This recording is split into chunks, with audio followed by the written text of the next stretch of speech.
Assalamualaikum warahmatullahi wabarakatuh.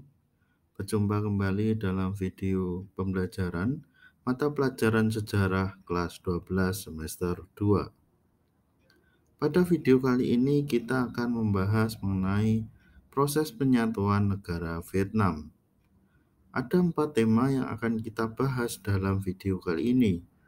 Yang pertama, latar belakang perpecahan negara Vietnam. Yang kedua, faktor pendukung penyatuan negara Vietnam. Yang ketiga, penyatuan negara Vietnam.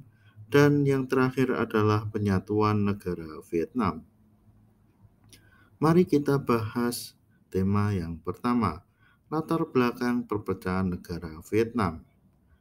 Perpecahan negara Vietnam dilatar belakangi pasca Perang Dunia Kedua. Vietnam merupakan wilayah kekuasaan dari Jepang dan menjadi wilayah kekuasaan sekutu untuk menguasai kembali daerah-daerah yang menjadi koloni sekutu sebelum Perang Dunia Kedua.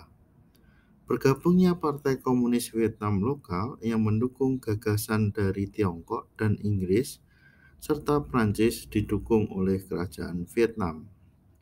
Kedatangan kedua negara sekutu yakni Inggris dan Tiongkok untuk memulangkan tentara Jepang memiliki kepentingan yang berbeda dari kedua negara tersebut, yakni Tiongkok menginginkan kemerdekaan Vietnam, sedangkan Inggris menginginkan mengembalikan Vietnam menjadi koloni Prancis.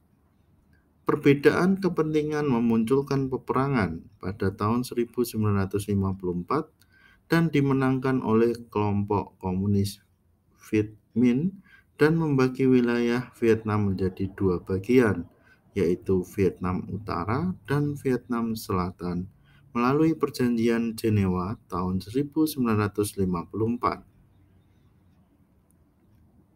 Tema yang kedua yaitu membahas faktor pendukung penyatuan Vietnam.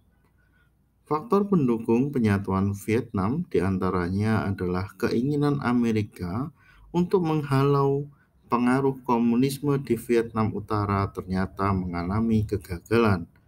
Pengaruh Partai Komunis Ho Chi Minh memperoleh dukungan dan simpati rakyat yang besar mengusir penjajahan yang digemburkan oleh Vietnam Selatan. Selain itu, terjadi korupsi bantuan dari Amerika Serikat oleh pemimpin Vietnam Selatan sehingga memperlemah kekuatan Vietnam Selatan.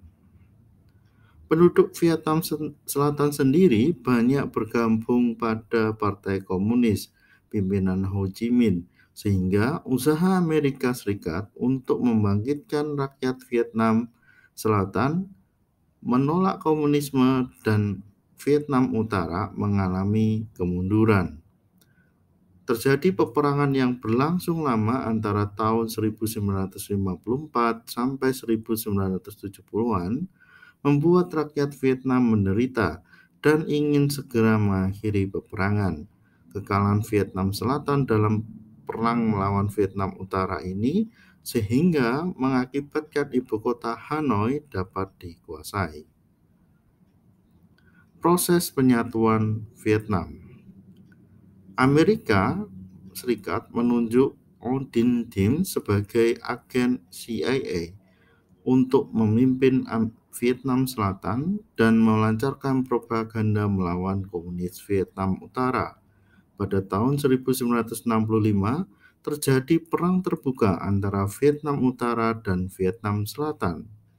Vietnam Utara dibantu Tiongkok, Uni Soviet, dan Korea Utara melawan Vietnam Selatan yang dibantu oleh Amerika Serikat, Filipina, dan Inggris.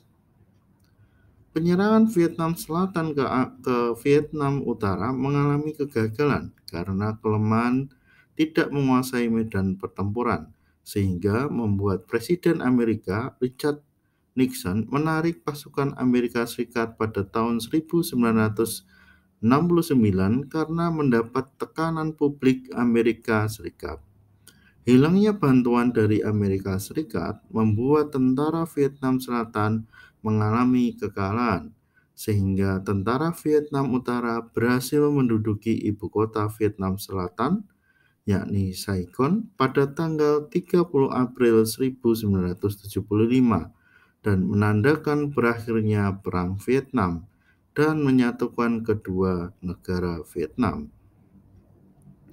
Dampak yang ditimbulkan dari proses penyatuan negara Vietnam diantaranya adalah Perang Vietnam mengakibatkan banyak korban bagi penduduk Vietnam dan kerusakan material fasilitas umum banyak mengalami kerusakan. Yang kedua, banyak terjadi migrasi atau pengungsian besar-besaran penduduk Vietnam karena mengalami peperangan yang cukup besar dan berdampak kepada negara-negara di sekitarnya yang menerima pengungsi, termasuk juga Indonesia.